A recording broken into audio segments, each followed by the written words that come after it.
this tutorial, I'm going to be discussing the form contact widget.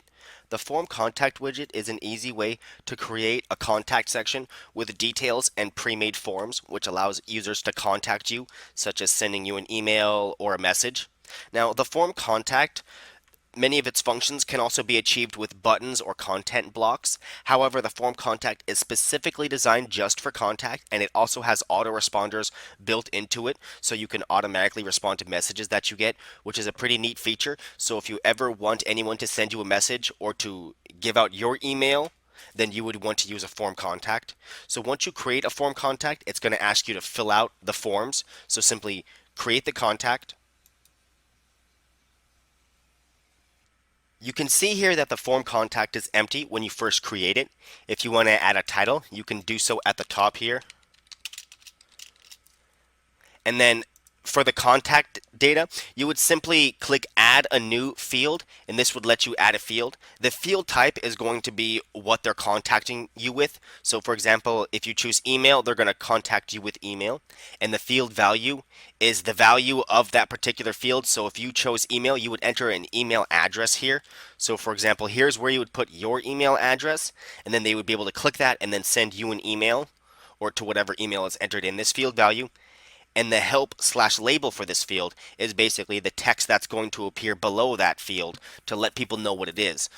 So you can type for here, for example, email me to let people know that they should email you. And when you save this, it's going to create that field on the right here. You can see there's our title at the top, and there is our email address. And then the email me, which is that's that help/label field right there. So if you were to click on this, it would open up your email application either on your computer or your phone, and then people would then be able to send an email address to that particular email. You can also do like phone numbers, for example.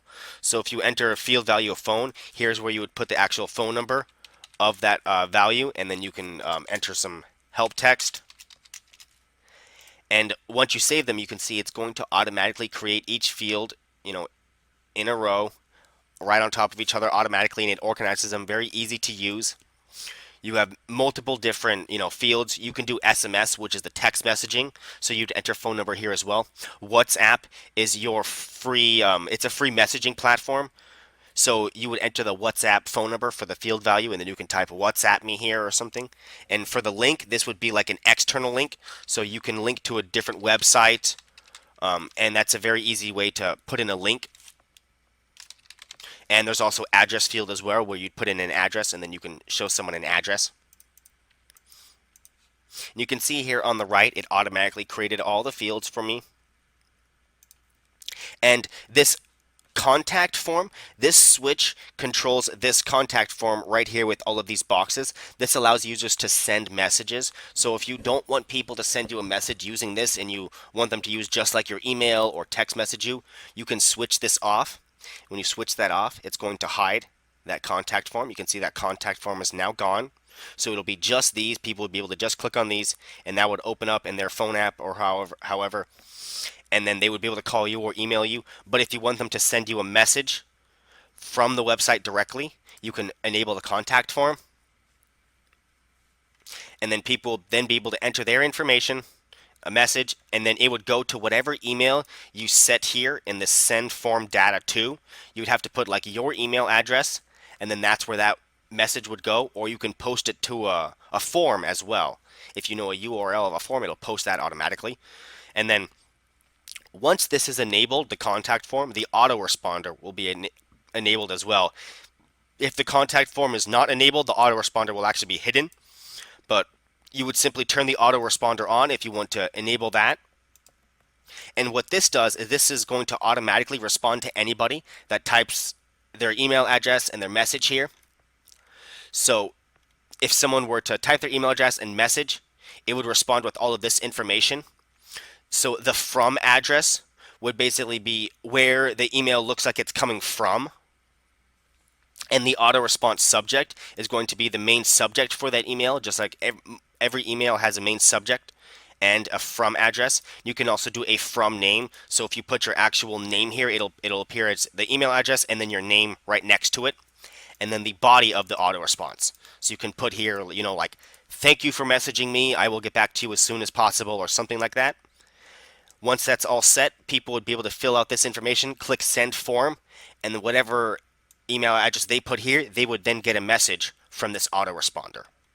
So that's an easy way to engage with people messaging you, let them know that their voice has been heard or that they're going to be responded back to. And it's a very powerful tool as well. Now, as for additional options, or just like all the other widgets, you can determine whether this is mobile only or desktop only, or if it has to be logged in. It's often useful for the form contact to make one mobile only and one desktop only. You can, for example, put your phone number on the mobile only and take that off of the desktop so it takes up less space because nobody ever really calls from a desktop. So you can use these, very powerful and very easy, to determine what is and isn't shown on mobile versus desktop. And for the additional styles, or just like all the other widgets, you can determine the space that it takes up on the desktop, as well as some of the margins and the custom class if you know CSS, as well as the background. You can do a nice background, you can do solid colors, images, even videos. So if you wanted to do a nice, very basic gray background or something for this whole contact form, you can create a background, save it, and then it'll fill out this whole form with that background. So it's very easy to use, very simple, and if you ever want anybody to contact you, then the form contact widget is definitely the widget that you're going to want to use.